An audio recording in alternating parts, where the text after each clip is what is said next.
지난 몇 주 동안 욥의 신앙을 통해서 우리가 믿음의 행위가 있고 꽤 괜찮은 신앙임에도 불구하고 우리의 신앙을 다시 한번 본질을 돌아봐야 되는 그 필요성에 대해서 말씀을 증거했습니다. 욥이 하나님께 실망했습니다. 내가 주님 앞에 이렇게 고난받아야 될 이유가 무엇인지. 하지만 그는 하나님의 깊은 섭리와 또 모든 우주 만물을 주관하시는 하나님의 그 주권을 그만 믿지 못한 인간의 어리석음이었음을 우리가 보았습니다. 이 시대에 정말 우리 믿음의 기초가 바르게 되어 있고 바른 신앙을 가진 진짜 그리스도인들이 절실히 필요한 시대가 되었습니다. 그 이유가 무엇이냐면 그것만이 세상의 사는 길입니다. 지금 세상이 많이 어지럽습니다. 우리 한국 남북 관계도 어지럽고 미국이나 한국이나 이미 유럽은 많이 앞서갔는데 동성애자 합법화 그리고 그것을 인정하는 그 소수 그룹의 인권이라 해서 인정한 것이 단지 그 문제가 아니라 가정의 바탕을 갖고 오게 됩니다. 우리 젊은 세대들에게 남성과 여성됨이 무엇인지 그만 혼란을 가져오게 되며 그들의 인생이 불행해집니다. 이들이 원하는 것은 더 나아가서 반기독교적 가치관입니다. 그래서 동성애에 대해 반대하는 발언이나 혹은 그러한 신앙을 가진 신앙을 전도하게 될 때에 그것이 법에 어긋나 체포가 되는 이러한 일이 이미 영국, 유럽에서 이루어지고 있습니다. 제가 몇 주 전에 그 낸시 펠로시가 Equality Act라는 즉 평등법이랄까요? 그것을 통과시키려고 한다는 얘기를 했었죠. 하다가 무마가 되었는데 만약에 오바마 대통령이나 또 힐러리 클린턴 대통령이 됐었다면은 아마 이 법이 통과되지 않았을까 생각이 듭니다. 이 Equality Act가 무슨 법이냐면 모든 사람들의 종교 자유를 보장하는 법이에요. 그리고 그들의 그 성취향이나 모든 것을 보장하는 평등법입니다. 그거를 인정하지 않을 때는 법에 의해서 체포가 될 수 있어요. 즉 그 법이 통과가 되면 저 같은 경우에 동성애가 죄다, 동성애를 인정하지 않는 그러한 그 비즈니스나 이것이 나라 법에 어긋나서 체포가 될 수 있는 이 권한이 됩니다. 이미 영국 같은 경우에는 간호원이나 의사나 여러 이런 사람들이 자기 자신이 그 동성애를 지지하지 않는 신앙소로 살아갈 때에 직장에서 해고당하기도 하고 전도하다가 붙잡히게 되는 일이 이미 영국에서는 시작이 되었습니다. 근데 이게 바로 이 Equality Act, 이 동성애의 문제가 점점 나가서 결국은 기독교의 목을 조이고 반기독으로 가게 되는 이 추세가 지금 이 시대예요. 참 복잡한 시대입니다. 우리 자녀들이 부모들이 생각했던 그런 모습이 아닌 그런 모습으로 자란 모습을 자라게 되며 참 많이 어려운 이 시대가 되었습니다. 이 세상을 어떻게 살릴 수가 있을까? 기독교 연맹을 하고 무슨 운동을 시작하고 조직을 해가지고 목소리를 높이고 다 필요합니다. 근데 성경적인 진짜 대안은 딱 하나예요. 예수 그리스도를 믿는 진정 거듭난 그리스도인들이 새 사람으로 새 삶을 살면 돼요. 오늘 본문은 바로 사도 바울이 자기 자신을 예를 들어가지고 자기 자신이 과거에 어떠한 옛사람이었는데 그가 새 사람이 되었고 이 복음이 우리 모든 사람에게 임했다는 말씀이 오늘 읽은 이 본문이에요. 자, 세상을 사는 길은 예수 그리스도밖에 없고 예수 그리스도를 믿는 그 신앙으로 거듭난 새 사람만이 세상을 살릴 수 있습니다. 자, 우리 한번 바울에게 나타난 복음을 통해서 제가 이 말하는 게 무슨 뜻인지 먼저 한번 예를 보겠습니다. 12절에 보니 나를 능하게 하신 그리스도 예수 우리 주께 내가 감사함은, 이 지금 디모데 전서를 쓸 당시에는 바울이 인생의 노년입니다. 세상 떠날 날이 가까워진 그 시대였어요. 근데도 불구하고 그리스도 예수 우리 주께 내가 감사한다. 이유는 나를 충성되이 여겨 내게 직분을 맡기심이니 내가 전에는 회방자요 핍박자요 포행자였으나 도리어 긍휼을 입은 것은 내가 믿지 아니할 때에 알지 못하고 행하였음이라. 내가 믿지 아니할 그때, 즉 옛사람이었을 때에 내가 뭘 몰라가지고 잘한다고 생각했고 옳다고 생각했던 그 삶이 결국 내가 회방자, 즉 하나님 나라를 회방하는 사람, 예수 믿는 사람들을 핍박하는 사람, 핍박자, 더 나아가서 사람을 죽이는 이 폭행하는 사람이었다는 말씀을 그가 고백하고 있습니다. 이게 바로 그 옛사람이 주의 긍휼을 입었다는 말로 오늘 본문이 12절 13절에 말을 하고 있는 것이에요. 자, 세상을 살릴 수 있는 참된 그리스도의 사람은 옛사람이 새사람으로 진정 거듭나야 됩니다. 이 옛사람이 참 주의 긍휼을 입어서 그 옛사람이 다 없어지고 더 이상 그러한 사람이 아닌 새 사람이 되어야만 그것이 진짜 신앙인의 신앙을 가진 참된 그리스도인이에요. 자, 바울 한번 생각하면은 바울은 예수님을 믿기에 가장 어려운 요소들을 다 가진 사람입니다. 자, 부자예요. 바리새인들 당시에 재물이 있었습니다. 명예가 있었습니다. 세상의 학문 많이 배운 최고의 엘리트였습니다. 또 나름대로의 지적인 이 지성인이었어요. 지적인 능력이 높은 사람이었어요. 그런가 하면은 굉장히 도덕성이 강한, 스스로가 굉장히 도덕적이고 종교적으로 흠이 없는 어렵다고 생각하는 자칭 의인이었습니다.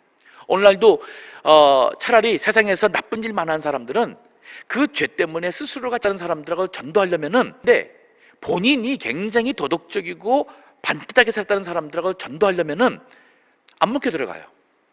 본인이 옳기 때문에 교인들을 오히려 판단하는 사람이지 전도하기 힘듭니다. 그뿐인가요? 이분은 성격적으로 굉장히 강했습니다. 그래서 자신이 믿는 그 소신을 상대방에게 이거를 관철하기 위해서는 필요하면 포악도, 폭력도, 이것도 주저하지 않는 그러한 열정의 소유자였어요. 이러한 바울이 예수님을 만나니까 그 옛사람이 죽고 새 사람이 되더라 하는 말이에요. 사도행전 8장 1절서부터 그 3절까지 보게 되면은 당시에 바울이 어떤 사람인지 여기 보세요. 바울이 그의 죽임 당함을 마땅히 여기더라. 스데반 집사가 전도하다가 죽었어요. 생각해 보세요. 오늘날도 전도하다가 붙잡혀가 가지고 전도하는데 예수님이 죽었다가 부활했다는 그 말을 하는데, 부활했다는 말 했다고 돌로 쳐 죽인다 하면 상상해 보세요.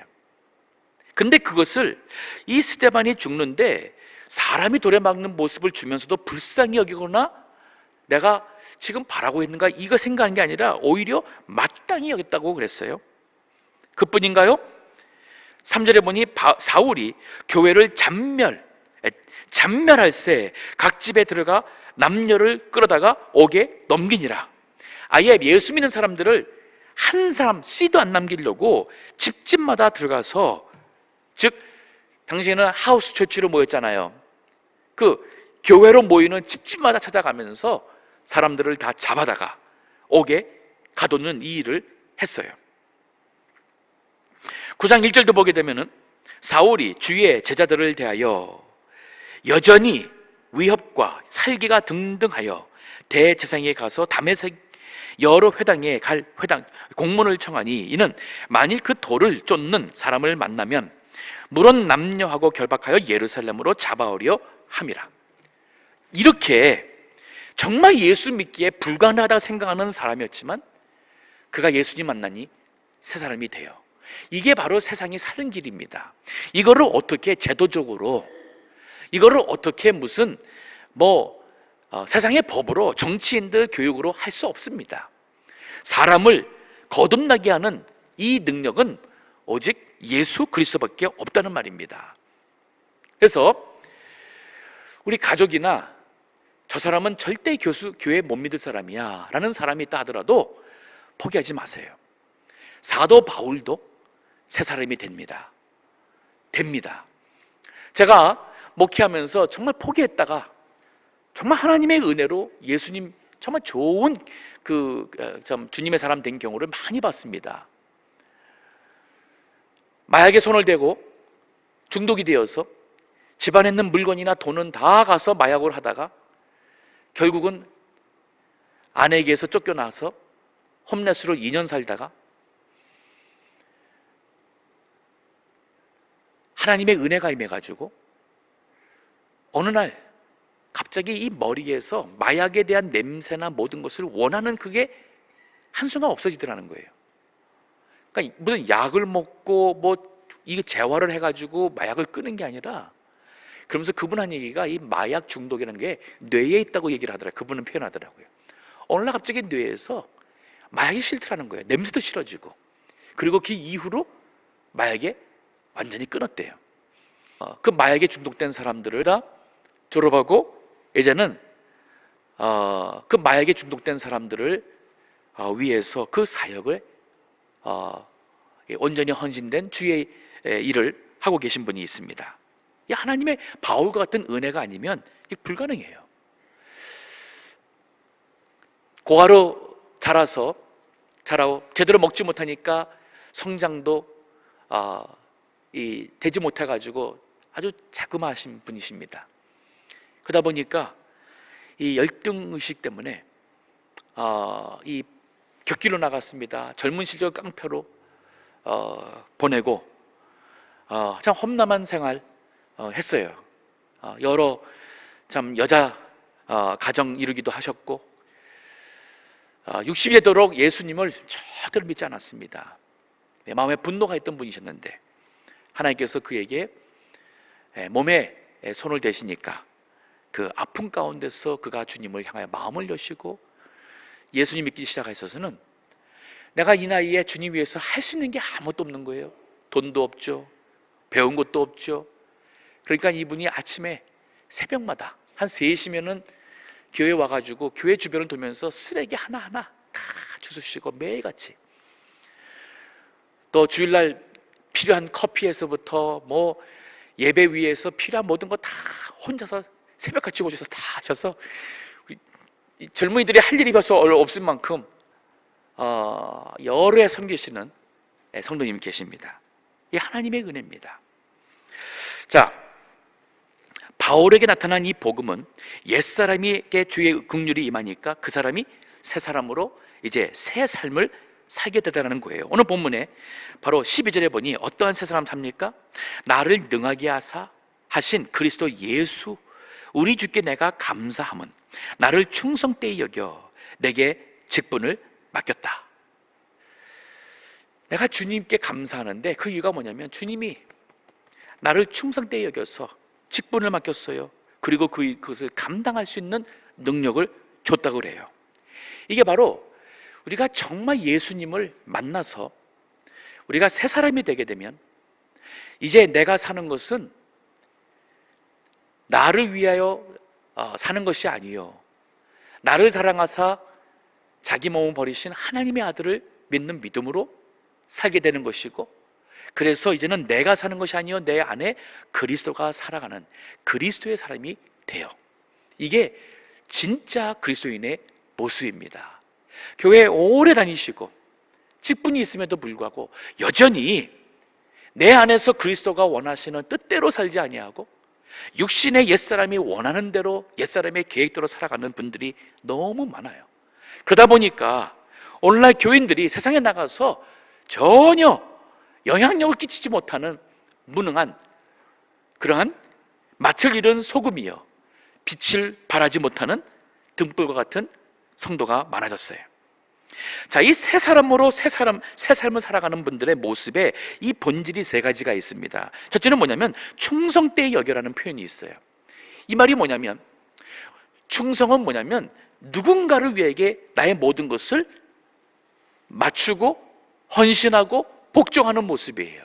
그에 대한 믿음을 지키는 모습이 충성된 것입니다. 예수 그리스도죠. 왜 그렇습니까? 바울이 주님을 만나기 전에는 세상의 모든 것이 자기의 자랑이었고, 그것이 나의 자신의 의였고, 그것이 바로 인생의 바른 길인 줄 알고 갔다가 예수님을 만나고 보니까 그 모든 자랑거리가 다 배설물 같은 것을 알았어요. 그리고는 이젠 예수님이 내 인생의 주인이라고 그가 살아갔습니다. 그리고 한평생 내가 살아가는 것은 나를 구원하신 예수님께 충성되기를 원한 것이었어요. 과거의 모든 것을 생각한다면 자경미달이었습니다. 과거의 죄가 얼마나 많습니까? 얼마나 교만했습니까? 그런데 주님은 바울에게 그 충성된 것을 귀하게 보시고 직분을 맡겼다는 얘기예요. 우리 성도들이 정말 거듭난 새 사람이라면 내 자신을 위해서 사는 모습이 이제는 나를 구원해 주신 예수님을 향하여 내가 주님 기뻐하시는 일, 주님의 원하시는 뜻에 충성되기를 원하는 마음이 있어야지만 이것이 진정 거듭난 모습이라 할 수가 있습니다. 고린도전서 4장 1절 2절에도 사람이 마땅히, 그런즉 사람이 마땅히 우리를 그리스도의 일꾼이요 하나님의 비밀을 맡은 자로 여길지어다. 그리고 맡은 자들에게 구한 것은 충성이니라. 주님 원하신 것은 충성이라 그랬어요. 그러니까 한평생 내가 주님께 충성했다는 이 정신이 있을 때에 오늘 본문에도 내게 직분을 맡겼고, 그리고 그것을 감당할 수 있는 능력을 주셨다 그랬습니다. 감당할 수 있는 능력, 즉 인간적으로 생각한다면 나는 못한다, 아닌 안 된다 하는 생각 가질 수 있어요. 참 우리 신앙적으로 한심한 모습이 여러분 싫다예요. 싫다. 주님께서는 원하시고 맡기고자 하는데 싫어요. 이건 정말 한심한 겁니다. 또 내가 생각할 때 안 됩니다, 못합니다, 이것도 믿음이 부족한 모습이에요. 그런데 바울은 뭐라 하냐면 내가 자경미달인 사람이고 아무것도 아니지만 그러나 충성되이 여겨서 나에게 능하게 하신 그리스도 예수 우리 주께 감사하다 그랬어요. 즉 나는 못해도 주님이 나에게 감당할 수 있는 능력을 주신다면 할 수 있다는 그 말씀이죠. 오늘날 기독교가 왜 이렇게 세상에서 신뢰를 잃었을까? 우리가 성도님들이 볼 때에도 왜 오늘날 교계가 왜 이리 땅에 떨어졌을까? 그 이유가 바로 여기 있습니다. 이 충성된 모습보다는 기복신앙이 지난 한 4, 50년 기복신앙이 기독교를 본질적으로 기초를 갉아먹어 버렸어요. 기복신앙이 뭐예요? 예수님 믿으니까 하나님이 기도 응답하셔서 병 고침 받고 건강하게 하는 모든 일마다 물질 축복받는다. 즉 세상에서 육신 건강하고 하는 모든 일에 물질 축복받는 건강 축복, 물질 축복이 결국 예수님에도 구원받는 일과 함께 간다는 그런 착각이었어요. 그러다 보니까 이 기복신앙은 자기 중심을, 자기를 위한 신앙이 되어버렸어요. 충성된 것이 무엇입니까? 나의 뜻과 다르다 할지라도 주께서 원하신다면 오라 하는 곳에 제가 가고 멈추라는 곳에 내가 믿음으로 서 있으며 주님이 하라 하신다면 내가 죽도록 충성하겠습니다. 이것이 바로 믿음이에요. 그런 자를 하나님께서 들어쓰시고 그런 사람이 진짜 믿음의 소유자예요. 근데 믿음 생활을 그렇게 오래 했어도 예수님이 내 인생의 주인이 아니라 내가 주인이에요. 여전히 내가 주인이에요. 내가 어느 교회를 가고 내가 어떻게 신앙생활하고 내가 어느 정도 주님 위해서 시간을 드리고 하는 모든 게 다 내가 결정할 문제지 주님이 아닌 거예요. 성경 말씀도 내가 공감되면 내가 그 말씀을 하지만은 이것이 부담스러우게 되면은 그 말씀은 젖혀놉니다. 주의를 지키라는 것 어떻게 이 시대에 그렇게 주의를 온전히 지키느냐? 제쳐놔요. 나만 그러느냐? 대부분 교회들이 그러는데, 11조 생활하는 거 내가 먹고 살기도 힘든데 나중에 형편 나아지면 해야겠지. 그것도 믿음으로 사는 게 아니에요. 원수 용서하라, 사랑하라. 내가 좋아하는 사람은 용서하고 하겠지만은 내가 싫어하는 사람은 용서하고 싶지가 않아요. 그러니까 싫어해요. 안 할래요. 그렇기 때문에 세상을 변화시키고 세상을 살릴 수 있는 그리스도인의 역할을 우리가 감당하지 못하는 것입니다. 그리고 주님이 직분을 맡겨줬다 그랬어요. 이거는 내가 하는 게 아닙니다. 주님이 맡겨주신 것을 하는 거예요. 여기 직분이라는 것이 무슨 뭐 장로, 권사, 목사, 전도사 이런 직분이 아니라 이건 일을 말하고 있어요. 주님이 전도하라, 봉사하라, 선교하라 하는 이러한 주님의 일에 대한 말씀을 하고 있습니다. 제가 이렇게 제가 목회하는 입장에서 또 노회를 이렇게 또 보면서 가장 가슴 아픈 일들이 뭐냐면, 많은 사람들이, 심지어는 목회자들도 정말 주님의 교회를 생각하기보다는 자신의 어떠한 이득권, 기득, 자신의 어떠한 형편, 그러니까 자신의 어젠다를 더 생각하며 하는 분들이 참 많아요. 너무 가슴 아파요. 참 그리스도의 종이라면 주의 몸된 교회가, 주의 몸된 교회를 위해서 우리가 존재한다는 사실을 가지고 살아야 되는데 그렇지가 못해요.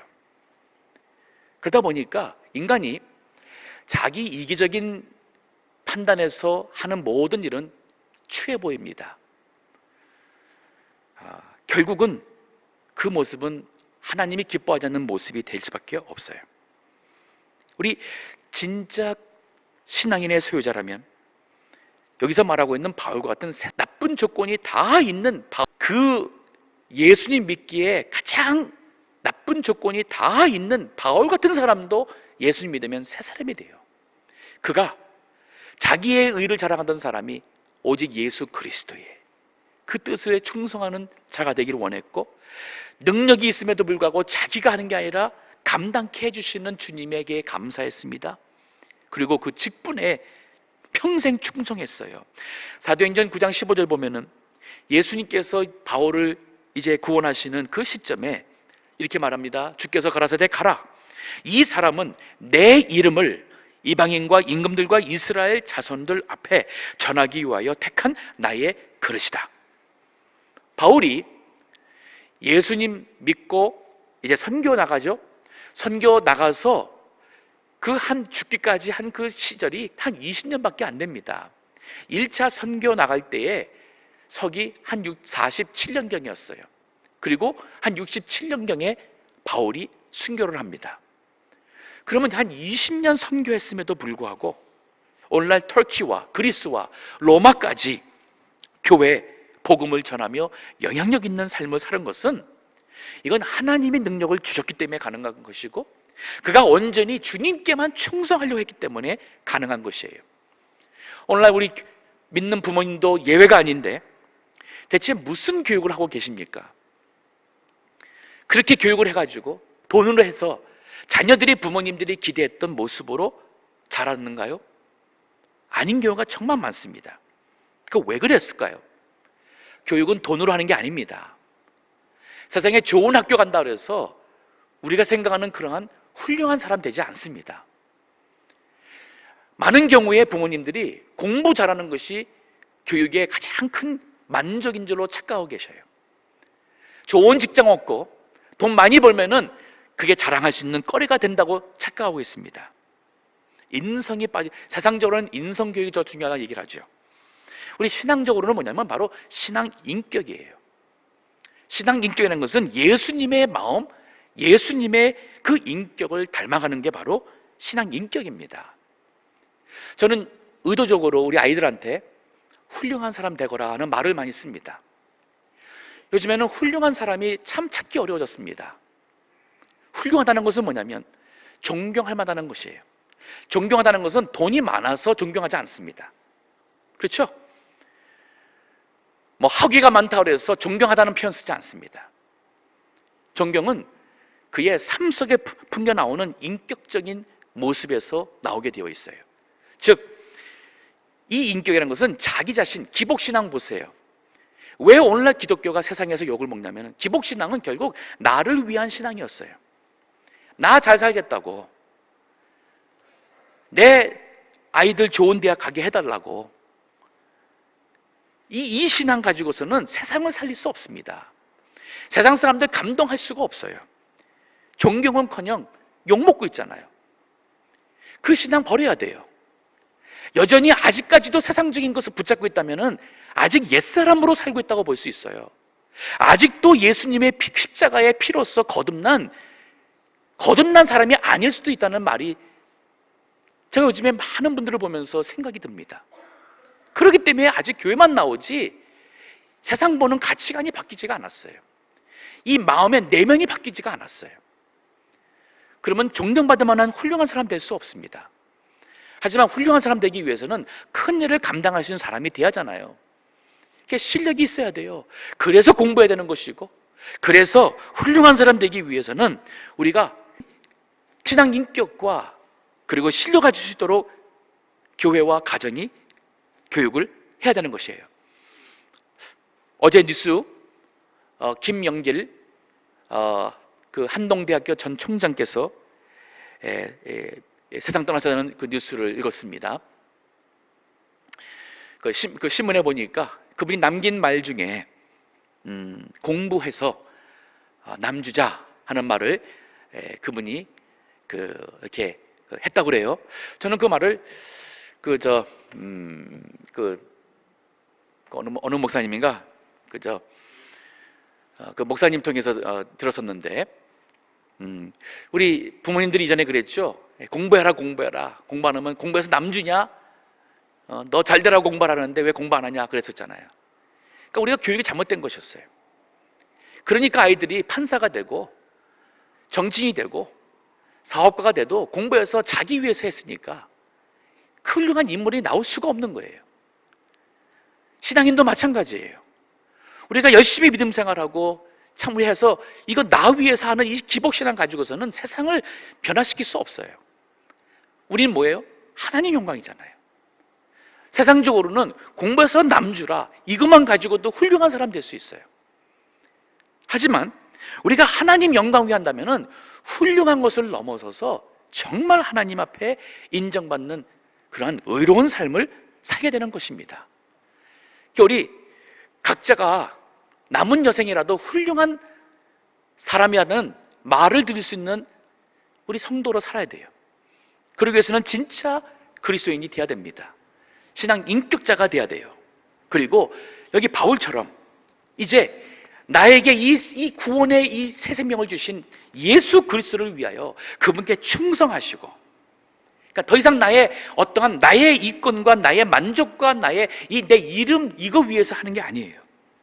그리고 내가 하겠다는 게 아니라 내게 능력 주시는 이 감동하도록 하시는 내게 나를 능하게 하신 이 그리스도 예수께 항상 감사하시고, 그리고 맡겨진 직분 그 일을 할 때에 우리가 하나님 앞에 큰 참 영광을 받을 수 있는 정말 후회함이 없는 인생이 될 수가 있습니다. 자, 이 모습이 바울이 자기 자신을 들면서, 그리고 이게 바로 모든 사람에게 임한 복음이라는 얘기를 하고 있어요. 15절 보세요. 미쁘다, 즉 신실하다, 모든 사람이 받을 만한 이 말이요. 바로 그거예요. 지금 나에게 임했던 이 일이, 이 말, 복음의 말이 뭐냐면 그리스도 예수께서 죄인을 구원하시려고 세상에 임하셨다. 죄인 중에 내가 괴수니라. 심지어는 많고 많은 죄인 중에서 괴수를 할 수 있는 가장 죄가 많은 나도 바로 구원하시려고 예수님이 세상에 오셨다. 이것이야말로 참으로 믿을 만한 말이 아니겠는가. 우리 이 복음 받은 사람들입니다. 이 복음 가지고 이 세상을 살려나가야 될 사명자들이라 할 수 있어요. 모든 사람에게 임한 복음, 그 내용이 뭐예요? 15절에 예수께서 죄인을 구원하시려고 세상에 오셨다. 자, 이 말씀을 보면은 하나님도 이 세상을 구원하고 살리기 위해서 독생자 예수님을 파송했어요. 보냈어요. 우리 내일 선교팀이 니카라구아로 갑니다. 이거 하나님의 방법이에요. 우리 믿음 생활 제대로 하는 것 머리로만 하는 거 아닙니다. 이론과 성경으로 지식만 가지고 논하는 거 아니에요. 행동으로 하나님도 정말 사랑한다는 것을, 하나님이 사랑이라는 것을 독생자 예수님을 주시기까지, 십자가에 죽기까지 우리를 사랑하신 것을 실제로 행동으로 옮겼어요. 우리 선교 보내는 것은 예수님을 모델로 주님으로 삼아 순종하는 것이라 할 수 있어요. 뭘 보내는 거예요?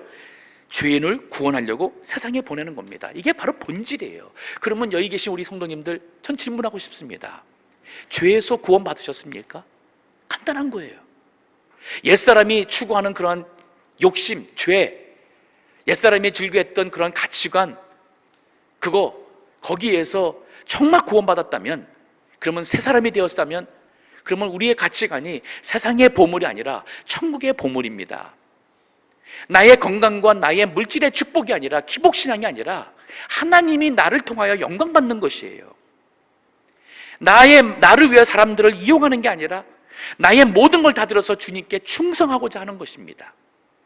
나는 감당할 수 없는 일 같은데 주님이 나에게 능력 주시면 내가 모든 걸 다 할 수 있습니다. 능력 주신 자 안에서 내가 모든 것을 할 수 있느라고 고백한 바울 같은 고백이 나올 수 있어요.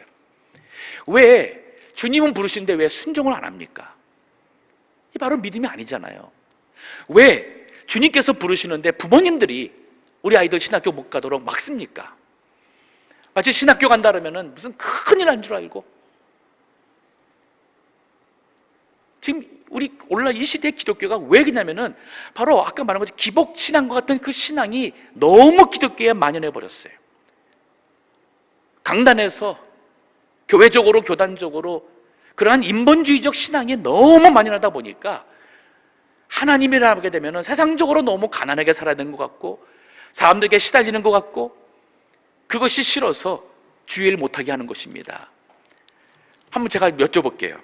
좋아요. 그러면 세상으로 성공했습니다. 대기업을 잃은 거부가 되었습니다. 예수님 안 믿고 지옥 가면 그거 어떡할 거예요? 의미가 있습니까? 반면에 세상적으로 이 죄인들, 세상의 많은 문제들, 이 세상의 사탄의 영적 권세들과 맞서서 이 복음의 말씀으로 그 죽음, 이 죄 아래 있는 꿈도 있겠지만 한 사람 한 사람이 지옥으로 가던 그 죽음, 이 죄 아래 있는 그 옛사람이 예수님 믿어서 새로운 사람이 되어서 하나님 앞에 유익한 바울 같은 사람이 되도록 하는 이 일에, 그 일에 쓰임받는 일, 참 평생에 한 사람이라도 그러한 생명 살리는 했다면은 그거 얼마나 가치가 있습니까? 하나님 나라 가서 얼마나 귀한 일이라 할 수가 있겠습니까? 예수님도 마태복음 28장 19절부터 보면은 이제 부활하시고 승천하시면서 세상에 있는 제자들에게 주신 마지막 지상 위임령이 The Great Commission이 뭐였어요? 너희는 모든 족속에게 가서 세상 모든 족속에게 가라는 거예요. 가. 제자를 삼으라 그랬습니다. 즉 복음을 전해서 그 사람들이 예수님 믿어 그 가르침 받아서 이 예수님이 제자 되는 일 하기 위해서는 가라 그랬어요. 우리 앞으로 동부교회 성도님들은 내가 주님의 일을 위해서 뭔가를 해야겠다는 그러한 기도 제목이 있으시고 그리고 하나님께서 길을 열어주실 때에 그 길을 가시기 바랍니다. 그래야지만 후회하지 않는 인생을 사실 거예요. 저희 교회 북한 선교해야 됩니다. 전임 이영규 목사님께서 북한 선교를 위해서 기도하셨고 많이 소원하셨지만 뜻이 이루어지지 못했어요. 그럼 앞으로 반드시 하나님께서 북한 선교 할 수 있는 그 문을 열어줄 날이 올 것입니다. 그러면 그를 위해서는 지금 우리가 간다는 것은 뭐냐면 그때 가서 해야겠지 하는 이것이 아니에요. 지금부터라도 기도가 돼야 돼요. 지금부터라도 우리가 북한 선교를 위해서 준비하고 훈련받아야 돼요. 지금 북한이 어떤 상황에 있는지 우리 알아야 할 거 아니에요. 그래야지만은 우리가 이 마음속에서 하나님 성령께서 우리의 이 기도를 들어주시고 우리의 마음속에 영적으로 준비가 되도록 하지 않겠습니까? 저에게 하나님께서 탈북자 여러분들을 보내주셨습니다. 그분들 얘기 들을 때마다 참 북한에 있는 동포들이 얼마나 우리 미국에 있는 애완동물하고 비교가 할 수 없을 정도로 비인간적인 짐승보다 더 못한 삶을 살고 있는 북한의 동포들이 많이 있습니다. 참 안타까운 것은 어떤 분들은 여기 LA도 많이 있죠. 가보니까 잘 먹고 잘 살더라. 뭐 고층빌딩도 있고. 그건 평양이죠. 북한에 있는 평양은 또 하나의 나라입니다. 이게 공산주의의 모순이에요. 기득권 갖고 있는 독재자들, 그거를 정권을 유지하기 위해서 충성하는 힘을 가진 그 위정자들은 잘 살죠. 나머지 모든 백성들의 인권과 자유와 모든 것을 다 이용해서라도 그들은 자신의 그 정권을 유지하는 데에 목숨 거는 사람들입니다. 저희 교회가 또 간다 할 때에 우리 미래를 향해서 가는 교회라면 저희가 앞으로 20년, 30년 아마 그때쯤 저도 아마 이 세상에 없을 수도 있겠죠. 더 그 후에 우리 교회의 미래를 위해서 특히 이 보수적이고 성경 말씀대로 믿고자 하는 우리 신앙의 미래를 위해서 우리가 지금부터 가는 준비를 해야 됩니다. 우리가 말씀대로 믿는다면 보수가 될 수밖에 없어요. 오늘 진보 성향의 교회들이 왜 많은지 아십니까? 성경 말씀대로 믿지 않아서 그래요. 성경 말씀을 이성적으로 지금 시대적인 문화적으로 재해석을 합니다. 그러다 보니까 성경에 모순도 있다. 그러다 보니까 동성애에 대한 성경 말씀의 모든 것은 그건 지금부터 3000년 전 얘기다.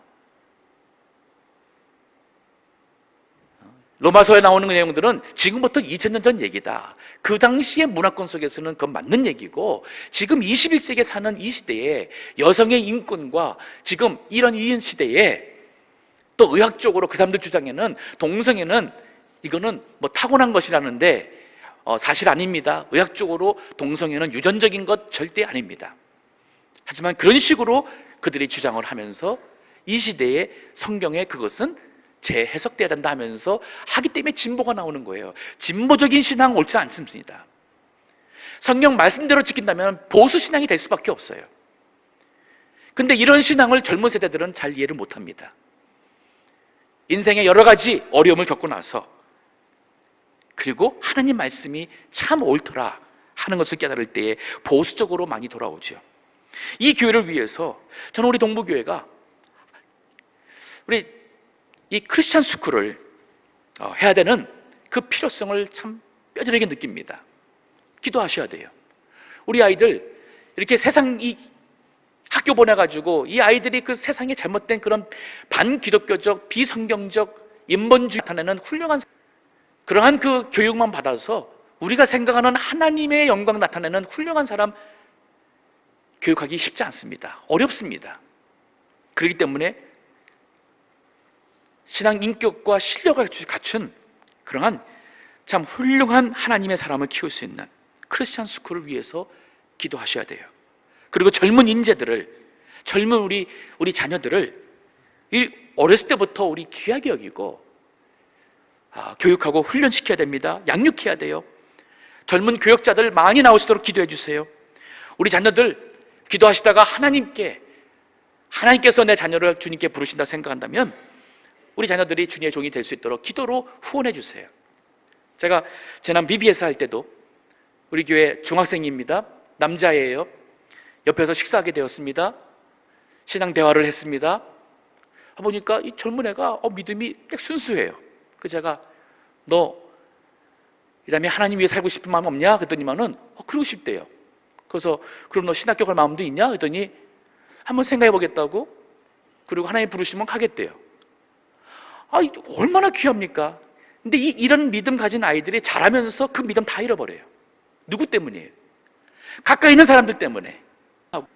세상적으로 출세와 가치관의 인생의 최고인 줄로 그것만 하고, 아이들이 가액 공부 가야 된다고 교회 못 나오게 되고, 뭐 세상적인 뭐 한다고 해서 교회 못 나오고 하는 것은 너무 당연한 걸 생각하고, 오히려 교회 가기 때문에 가액 공부 안 가더라도, 이거 안 하더라도 하나님이 우선이라는 이 교육을 시켜야 되는데, 이게 안 되기 때문에 정말 하나님 앞에 바울과 같은 온전히 헌신된 하나님의 종이, 세상을 살릴 수 있는 종이 안 나오는 거예요. 우리 다 회개해야 됩니다. 너무 세상적인 믿음 생활 해왔어요. 옛사람이 그대로 남아 있습니다. 이거 다 회개해야 돼요.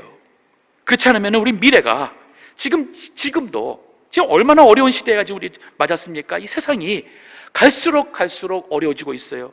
근데 이 세상을 살려야 될 우리 크리스찬들이 세상 사람들과 똑같습니다. 똑같이 욕심부리고 용서 못하고 자기 것 취하려고 그러고, 결국 믿음 생활에 자기 만족을 추구하는 신앙이 된다면, 우리는 맛을 잃어버리는 소금이요, 빛을 발하지 못하는 등불이 될 것입니다. 하지만 희망이 있어요. 사도 바울을 보세요. 희망이 있습니다. 16절입니다.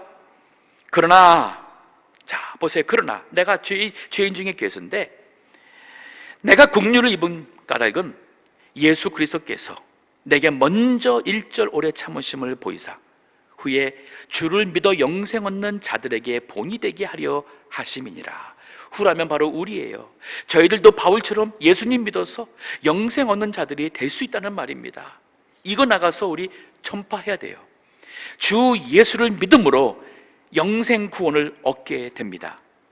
요한복음 3장 36절에 아들을 믿는 자는 영생이 있고 아들을 순종치 아니하는 자는 영생을 보지 못하고 도리어 하나님의 진노가 그 위에 머물러 있느니라 그랬습니다.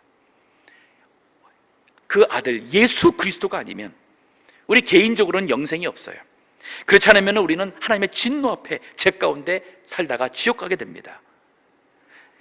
우리 자손들도 이 시대 살릴 수 있는 것은 예수 그리스도 하나님의 아들밖에 없어요. 그래서 예수님도 요한복음 14장 6절에 내가 곧 길이요 진리요 생명이니 나로 말미암 자는 아버지께 올 자가 아무도 없다 그랬어요. 오직 예수 그리스도만 길이십니다. 참된 생명의 길, 이 진리의 길이에요. 의의 길입니다. 그가 진리시고 그가 생명이십니다. 이거를 우리가 아니까 우리도 바울처럼 새 사람으로 이제는 새 삶을 살아가는 사람이 돼야 됩니다. 17절에 보니 바울이 이 얘기를 하고서는 결국 하나님을 찬송해요. 10절 보세요. 만세의 왕. 이거는 뭐냐면 영원전부터 영원까지의 영원하신 왕이란 뜻이에요. 곧 썩지 아니하고, 즉 우리가 이 세상에 그 모든 거 다 썩습니다. 영원하지 않아요. 하지만 우리 하나님만은 영원하세요. 보이지 아니하는, 우리 육신적으로 헤아릴 수가 없습니다. 그래서 우리가 영의 눈이 떠져야 되고 우리 성령의 감동을 통해서만이 우리 하나님을 온전히 알 수가 있어요. 만세의 왕 곧 썩지 아니하고 보이지 아니하는 홀로 하나이신 하나님께 존귀와 영광이 세세토록 있을지어다. 이것이 성경이에요. 요한계시록 22장 맨 마지막에 보게 되면 그 요한에게 계시를 보여준 천사에게 사도 요한이 더 은혜가 감사하고 거기에 이 경외심 때문에 천사에게 엎드려 절하려고 하니까 천사가 사도 요한을 일으키며 하는 얘기가 뭐라 그랬어요?